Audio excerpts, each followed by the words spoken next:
नमस्ते बच्चों। आज मैं आपके सामने निबंध इसके बारे में जानकारी आपको दूंगा। बच्चों, प्रश्न पत्र में उपयोजित लेखन एक महत्वपूर्ण हिस्सा है जिसमें निबंध आता है। तो आज हम निबंध के बारे में जानकारी प्राप्त करेंगे। ये निबंध है क्या और उसे आप किस तरह से लिख करके अच्छा और प्रभावशाली निबंध लिखें। बच्चों, अब हम आपको निबंध के बारे में विस्तार से बताएंगे। बच्चों, आपके मन में आपके मन में यह होता होगा कि निबंध है क्या? निबंध को किस तरह से लिखा जाए? बच्चों, जैसा कि नाम से ही विदित है कि निबंध भली प्रकार से बंधा हुआ, भली भांति बंधा हुआ, निबंध ये दो शब्दों से मिलकर बना है। विचारों को एक में बांधना, विचारों और अपने अनुभवों को व्यवस्थित रूप से लिखना ही निबंध है। निबंध को हम एक के बाद एक क्रम में लिखते जाते हैं जो प्रभावशाली होता है।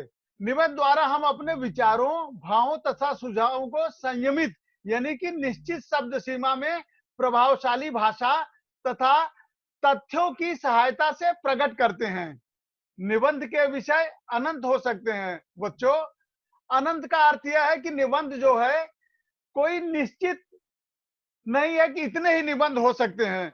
निबंध बच्चों अनंत अर्थात इसका कोई अंत नहीं है। किसी भी विषय पर निबंध लिखा जा सकता है। निबंध क्या है? मैंने आपको बताया कि विचारों को बांध करके लिखना ही निबंध है। तो इसकी विषय सूची बहुत लंबी चौड़ी है और ये बहुत प्रकार के हो सकते हैं। लेकिन सभी निबंधों को हम मुख्यतः चार प्रकार के में आपको बताएंगे। पहला निबंध है बच्चों वर्णनात्मक निबंध। जैसा कि नाम से ही विदित है बच्चों, किसी विषय वस्तु का, विषय का वर्णन करना। कोई भी एक विषय लेकर के उसके बारे में विस्तार से बताना जो है वर्णनात्मक निबंध की श्रेणी में आता है। बच्चों, इनमें विषय विशेष के बारे में विस्तार से वर्णन किया जाता है। कोई एक विषय लेकर के उसको हम विस्तार से बताते हैं। जैसे किसी मेले, त्योहार, ऋतु आदि का वर्णन। बच्चों, मेले में जब आप जाते हो तो मेला क्यों लगता है, कहां पर लगता है, उसके बारे में हम बताते हैं। त्योहार त्योहार कब मनाया जाता है, उसके मनाने का उद्देश्य क्या है और उसकी विशेषता क्या है। जैसे होली का त्योहार है तो रंगों का त्योहार होता है। दिवाली का है तो प्रकाश पर्व है। प्रकाश पर्व के साथ में हम उसका उद्गम कब हुआ था, उसकी शुरुआत कब हुई थी, ये भी बताते हैं कि अयोध्या के राजा श्री रामचंद्र जी 14 वर्ष का वनवास पूरा करके जब भारत में आए थे, जो अयोध्या में आए थे, तो उस समय उनके स्वागत में घी के दिए जलाए गए थे। तो प्रकाश पर्व के तौर पर वो मनाया जाता है। और कोई ऋतु के बारे में आप लिख रहे हो, मौसम के बारे में लिख रहे हो, तो वो कब आता है, उसकी क्या विशेषता है, इस तरह से हम वर्णनात्मक निबंध की श्रेणी में इन निबंधों को रखते हैं। बच्चों, अगला निबंध है विवरणात्मक। विवरण उसमें देते हैं बच्चों। जैसे बच्चों विवरणात्मक निबंधों के अंतर्गत ऐसे विषय आते हैं जिनमें विषय का विवरण दिया जाता है, यह विस्तार से बताया जाता है बच्चों। जैसे विशेष स्थान, कोई स्थान है आप देखने के लिए गए हो तो वो स्थान की खासियत क्या है उसके बारे में बताना। स्मारकों के बारे में, जैसे ताजमहल है, लाल किला है, उसके बारे में हम विस्तार से जानकारी प्राप्त करते हैं। वो कब बना था, किसने बनाए थे, उसका महत्व क्या है और घटनाओं का। हाँ बच्चों, आप आपको कभी कभी इस तरह के निबंध दिए जाते हैं, किसी दुर्घटना का आंखों देखा हाल। हाँ, दुर्घटना घटना एक ही है, तो आपको इसके बारे में विस्तार से लिखना होता है कि जैसे आंखों देखा हाल। आंखों देखा यानी घटनाओं का आंखों देखा हाल में यह रहता है कि आप अपनी खुद विटनेस हो, गवाह हो उस घटना का। आपने अपनी आंखों से देखा, आपको क्या क्या दिखाई देता है, उसको आप अपने निबंध का विषय बनाते हैं। तथा यात्राओं का वर्णन, आप स्कूल के टूर में माता पिता के साथ या कहीं जाते हो बच्चों, तो आप वहां का वर्णन, आप किस तरह से वहां गए, वहां पर आपने क्या क्या देखा, हाँ वहां का ऐतिहासिक महत्व क्या है, सामाजिक महत्व क्या है, इन सब बातों का वर्णन आप करते हो। बच्चों, अगला निबंध है भावात्मक निबंध, जो भावनाओं से जुड़ा रहता है बच्चों। इसमें स्वतः का अनुभव और फीलिंग्स रहती है, भावनाओं से जुड़े रहते हैं। भावनात्मक निबंधों में भावों का महत्वपूर्ण स्थान होता है। इसमें किसी एक विषय पर आप निबंध लिखते हो, जैसे मित्रता है। अब बच्चों, मित्रता विषय आपको अगर दिया जाए तो आप लिखते हो कि यूं तो हमारे कई मित्र हैं, लेकिन उन मित्रों में हमारे एक्स वाई जेड जो है वो खास मित्र हैं। और खास मित्र हैं तो क्यों हैं? यूं तो क्लास में बहुत सारे बच्चे हैं, विद्यालय में बहुत सारे बच्चे हैं, अगर एक मित्र आपके लिए खास है तो क्यों है? वो आपकी भावनाओं को समझता है और आपको समय समय पर गाइड करता रहता है, आपका मार्गदर्शन करता रहता है। और उसकी जो आदतें हैं वो समाज की भलाई के लिए हैं, विद्यालय की भलाई के लिए हैं। अच्छा मित्र होता है वो हमें गलत बातों की तरफ जाने से रोकता है और अच्छाई की तरफ मोड़ता है। कई बच्चे रहते हैं पढ़ाई लिखाई में ध्यान न देकर के मस्ती में उनका अधिक समय खर्च हो जाता है। कई बच्चे हैं समय का सदुपयोग करते हैं और उनको उनका देखी देखा दूसरे बच्चे भी उनकी तरफ आकर्षित होते हैं और अपने अंदर वैसा बनने की कोशिश करते हैं। तो मित्रता हो गया बच्चों। परोपकार, परोपकार का अर्थ है बच्चों पर उपकार, दूसरों की भलाई। देखो बच्चों, मनुष्य एक सामाजिक प्राणी है, वो समाज में अपनी आवश्यकता के अनुसार रहता है, लेकिन मनुष्य स्वार्थी नहीं रहता है। वह समय समय पर उसके मन में बचपन से ही ये विचार डाले जाते हैं कि हमें लोगों की मदद करनी चाहिए। तो इसी को परोपकार कहते हैं बच्चों। अगर आप किसी ऐसे व्यक्ति को जानते हो और आप अपने लेवल से अगर उसकी मदद कर सकते हो, तो ये भाव बचपन से ही आपके अंदर वहीं से उत्पन्न होता है और आगे चल करके आपको महापुरुषों की श्रेणी में रख देता है बच्चों। ऐसे कहा गया है कि छोटी बेईमानी बड़ी बेईमानी को जन्म देती है।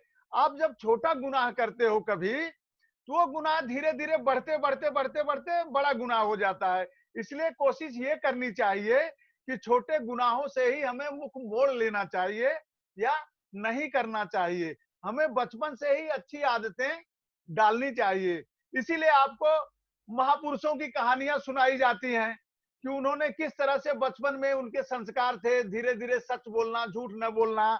हाँ, महात्मा गांधी की, विवेकानंद की, शिवाजी की ये कहानी आपको इसलिए सुनाई जाती है कि आप बचपन से ही आप अपने अंदर मानवता के अच्छे संस्कार डालें। तो बच्चों, भावनात्मक निबंध में इस प्रकार के निबंध जो है लिखे जाते हैं। नेक्स्ट बच्चों, चौथा निबंध है विचारात्मक निबंध। इसमें विचारों की प्रधानता रहती है बच्चों। जो हमारे अंदर विचार आते हैं उसको हम क्रमबद्ध रूप से लिखते हैं। क्योंकि निबंध की परिभाषा में यह है कि जब हम लिखते हैं बच्चों, तो एक वाक्य दूसरे वाक्य से संबंधित हो, विचारों की क्रमबद्धता शुरू से अंत तक चलती रहे, वही निबंध है। अगर आप एक दो सेंटेंस कुछ अलग लिख रहे हो, बीच में कुछ अलग लिख रहे हो और उसका निष्कर्ष अलग लिख रहे हो, तो वो निबंध आपका प्रभावशाली नहीं रहेगा। बच्चों, निबंध जो रट्टा मारते हैं, याद करते हैं, वो कोई मतलब नहीं है। आप अपने विचारों से सोच समझकर अगर आप लिखो, तो आप रट्टा मारने की अपेक्षा वो निबंध अच्छी तरह से लिख सकते हो। विचारात्मक निबंधों में किसी विषय के पक्ष विपक्ष, लाभ हानि आदि के विषय में विचार व्यक्त किया जाता है। ये निबंध देश तथा समाज की समस्याओं से जुड़े होते हैं। जैसे बच्चों, भ्रष्टाचार एक विकट समस्या, और भ्रष्टाचार के बारे में आपके विचार क्या हैं? और विज्ञान से लाभ हानि, तो लाभ का पक्ष ये हो गया बच्चों कि विज्ञान के द्वारा हमको इलेक्ट्रिक मिलती है, एनर्जी मिलती है, कंप्यूटर चल रहा है, मोबाइल चल रहा है, ये चल रहा है। लेकिन एक पक्ष जो है विध्वंसक भी है, तो उससे नुकसान ही है, उससे लाभ नहीं है। तो इसमें पक्ष और विपक्ष, लाभ और हानि दोनों पक्ष को ध्यान में रख के आपको लिखना है। ये निबंध देश तथा समाज की समस्याओं से जुड़े होते हैं। बच्चों, ऐसे निबंध से समाज में उसके दुष्परिणाम क्या होंगे और समाज से उसको लाभ क्या होगा, ये इस निबंध से जुड़े रहते हैं। इसके अंतर्गत आने वाले विषय हो सकते हैं विद्यार्थी और अनुशासन। देखो बच्चों, अनुशासन जो है देश को महान बनाता है।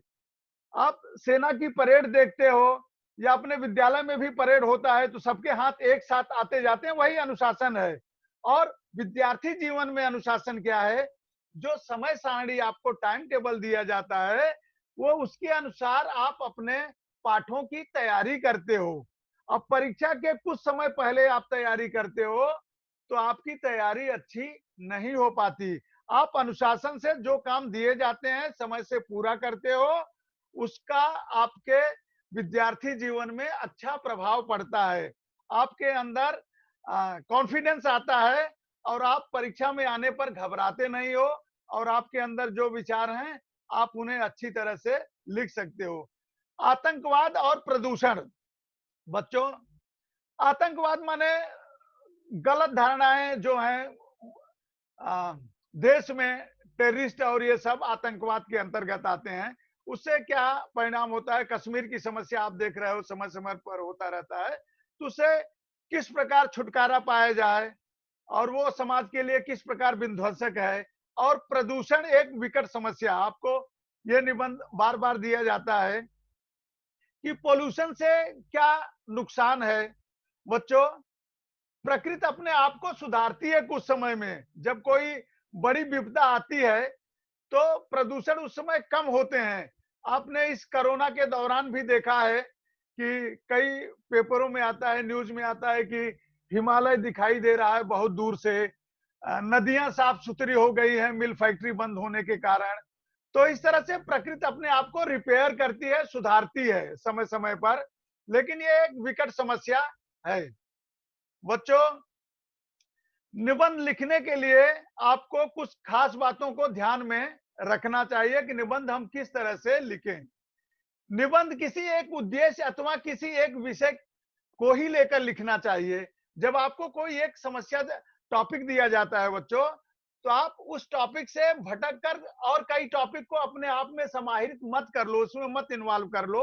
आप उसी को ध्यान में रख करके आप निबंध को आगे बढ़ाओ। निबंध लिखने से पहले विषय से संबंधित जानकारी को उचित ढंग से क्रमबद्ध कर लेना चाहिए। जिस विषय पर आप निबंध लिखने जा रहे हो, आपको उस विषय का ज्ञान होना जरूरी है। जैसे कि आप प्रस्तावना से शुरू करते हो कि निबंध, उस विषय को आप किस तरह से प्रस्तावना के तौर पर प्रस्तुत करोगे। इसके बाद उसका मेन बॉडी आता है बच्चों, मुख्य मटेरियल जिसमें आप करते हो बड़ा पैराग्राफ, एक या दो पैराग्राफ में। और अंतिम जो रहता है निष्कर्ष, उससे क्या लाभ है और उसे हम किस तरह से किसी समस्या को हम दूर कर सकते हैं, उसका निष्कर्ष क्या है। निबंध की भाषा सरल एवं सरस तथा लेख सुगम होने चाहिए। देखो बच्चों, जहां तक कोशिश करना चाहिए कि निबंध को सरल भाषा में लिखना चाहिए। कठिन भाषा में निबंध कभी भी नहीं लिखना चाहिए। उदाहरण के तौर पर बच्चों, जैसे कुछ शब्द रहते हैं वो कठिन रहते हैं और वो लोगों की समझ में, अध्यापक तो समझ जाएंगे, लेकिन आपको लिखते समय भी उन शब्दों की जानकारी होना चाहिए। कोशिश ये करना चाहिए कि वाक्य छोटे और अच्छे हों। जैसे बच्चों, भाषा क्या है, एक उदाहरण मैं दे रहा हूं। भाषा क्या है? भाषा बच्चों अपने विचारों को दूसरों तक पहुंचाना और दूसरे के विचारों को ग्रहण करना, इसको भाषा कहते हैं। ठीक है। अब भाषा का जो है लिखित स्वरूप होता है, रिटन होता है और मौखिक भी होता है। ठीक है। अब इसी बात को, अपने विचारों को दूसरों तक पहुंचाना और दूसरों के विचारों को ग्रहण करना। अब मैं साहित्यिक भाषा की परिभाषा दे रहा हूं जिसे आप इस समय नहीं समझ पाएंगे। भाषा यादृच्छिक अवयवों द्वारा उच्चरित ध्वनि प्रतीकों की एक व्यवस्था है जिसके द्वारा एक भाषा भाषाई समूह आपस में विचार विनिमय करता है। विचार विनिमय यानी बातों का आदान प्रदान करता है, अपनी बात को पहुंचाता है, दूसरे की बात को ग्रहण करता है। अब इसका सरल भाषा यही हो गया। भाषा क्या है? जिससे हम अपने विचारों को दूसरे तक पहुंचाते हैं और दूसरे के विचारों को ग्रहण करते हैं। इस प्रकार निबंध लिखते समय कठिन शब्दों का प्रयोग नहीं करना चाहिए। बच्चों, इस प्रकार निबंध में आपको ध्यान देने योग्य कुछ बातें हैं।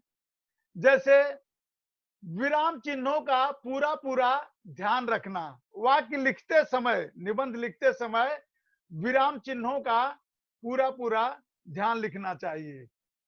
निबंध में किसी महापुरुष के कथन, कविता की कुछ पंक्तियां अथवा सूक्तियों का समावेश करना चाहिए। बच्चों, अगर कुछ कविता की पंक्तियां आप निबंध में बीच बीच में लिखते हो तो वो निबंध प्रभावशाली होता है। जैसे विद्या के ऊपर निबंध लिख रहे हो तो संस्कृत की श्लोक है, विद्या धनम सर्वधनम प्रधानम, तो इस तरह से आप वो लिख सकते हो। और सूक्तियों का, संस्कृत की सूक्तियों का आप निबंध में प्रयोग कर सकते हो। इससे निबंध अधिक प्रभावशाली होगा। यदि निबंध में संकेत भी दिए गए हो तो उनके अनुसार ही विषय को प्रस्तुत करना। बच्चों, विचार क्रमबद्ध तथा आपस में संबंध रखने वाले होने चाहिए। जो निबंध के लिखने के गुण हैं, सभी विचारों को क्रमबद्ध रूप से लिखना चाहिए और निबंध को व्यर्थ विस्तार नहीं दिया जाना चाहिए। जितना पूछा जाए बच्चों उतना ही लिखना चाहिए। आप अनावश्यक विस्तार मत दीजिए। जहां तक हो सके वर्तनी यानी कि स्पेलिंग की अशुद्धियां नहीं होनी चाहिए। हाँ, ये महत्वपूर्ण बात है बच्चों। जब आप ऐसा आपको एहसास हो रहा है कि ये स्पेलिंग कट हो गया है तो उसमें सिर्फ एक लाइन आप कर दीजिए कट का। आप उसको ज्यादा ब्लैक एंड व्हाइट करने की कोशिश मत कीजिए। हाँ, ध्यान रखिए, भरसक कोशिश कीजिए कि गलती न हो। उस गलती की वजह से आपका निबंध जो है डिस्टरबेंस न हो। आप अच्छी तरह से पढ़ाई करके जाओ। आपके अंदर कॉन्फिडेंस लेवल अच्छा होना चाहिए। बच्चों, मैंने आपको ये बता दिया विराम चिन्हों का, ये सबका अच्छा ध्यान होना चाहिए। आप आत्मकथा कैसे लिखें? निबंध का एक आत्मकथा वो है बच्चों, इसको कैसे लिखें ये महत्वपूर्ण है बच्चों। बच्चे जब आत्मकथा लिखते हैं, निबंध की एक कैटेगरी में आत्मकथा दिया रहता है, तो उसको ऑटोबायोग्राफी, इसको हम कैसे लिखें? इसका एक लिखने का फार्मूला है बच्चों। इसको हमेशा निबंध लिखते समय आपने जो फील किया है, आप वो कैरेक्टर हो। जैसे फटी पुस्तक की आत्मकथा तो आप फटी पुस्तक हो, पेड़ की आत्मकथा तो आप पेड़ हो, नदी हो, पहाड़ हो, तो आप खुद हो। और आपने जो अच्छे बुरे दिन देखे उसी के बारे में वो वर्णन करना होता है। आप इस बात का ध्यान अच्छी तरह से रख लो और ये निबंध अच्छा है, ये वैरायटी निबंध का अच्छा है। आपकी क्या कहानी है? ऐसा इंसान जिसने अपनी सारी जिंदगी जी चुकी हो। जैसे आप पेड़ हो तो आप पेड़ के पैदा होने के बाद अच्छे दिन देखे, फिर आपके बुरे वक्त आए, आप टूट गए, वो सब दिन देखे हैं। और उनके पास लोगों के साथ बांटने लायक अपने जीवन के कुछ शानदार पल हों। आपने अच्छे बुरे सब अनुभव एहसास किए हैं और वो आप लोगों को बता रहे हैं। अपनी आत्मकथा लिख सकता है। आत्मकथा लिखने के लिए जो बात सबसे जरूरी है वो ये है कि इसे भी एक अच्छी कहानी की तरह ही समझें। देखो, पेड़ की आत्मकथा को हमने पकड़ा है तो पेड़ जन्म से लेकर के युवा होने तक, जवान होने तक, जब उस पर रसीले फल लगे थे तब से लेकर के वो अपने खुद के ऊपर अनुभव किया। जब बच्चे उसके ऊपर डंडे मार रहे थे, डंडे से तोड़ रहे थे, तो वो सब अनुभव को वो अपने खुद के मुंह से बयां करता है और वो लोगों को बताता है। एक अच्छी कहानी की तरह ही समझे, उसमें भी लोगों को आकर्षित करने और उन्हें बनाए रखने के लिए एक नायक, एक हीरो होना चाहिए। एक संघर्ष, स्ट्रगल की कहानी होनी चाहिए। और कुछ आकर्षक किरदार कैरेक्टर होने चाहिए। अब आपको अपने दैनिक जीवन में मौजूद किसी एक ऐसे विषय या प्रसंग के बारे में सोचना होगा जिसके इर्द गिर्द ही आपकी कहानी भी घूमती हुई नजर आने वाली है। अपनी कहानी को अच्छी तरह से तैयार करने और अपने लेखन को उम्दा बनाएं, ये लोगों के दिलों पर घर कर जाए, लोगों को प्रभावित करे। ये बातें आत्मकथा लिखते समय आपको सोचनी है। बच्चों, इस प्रकार मैंने निबंध लेखन के लिए आपको बताया कि निबंध किस तरह से लिखें और निबंध लिखते समय क्या-क्या सावधानियां आपको बरतनी है, निबंध के कितने प्रकार हैं। जो भी प्रकार में आपको अच्छे से लगे, ये मेरे लिए अच्छा है और इसपे मेरा जिन विषयों को 4-5 विषय जो दिए जाते हैं, जो विषय आपको ऐसे लगे कि ये विषय को मैं अच्छी तरह से विस्तार से लिख सकता हूं, आप उस विषय का चुनाव कीजिए और समय के अंदर बिना स्पेलिंग मिस्टेक के, वर्तनी की गलती किए बिना आप निबंध को प्रभावशाली ढंग से लिखें और लोगों को प्रभावित करें। इस प्रकार मैंने आपको निबंध की व्याख्या की। धन्यवाद।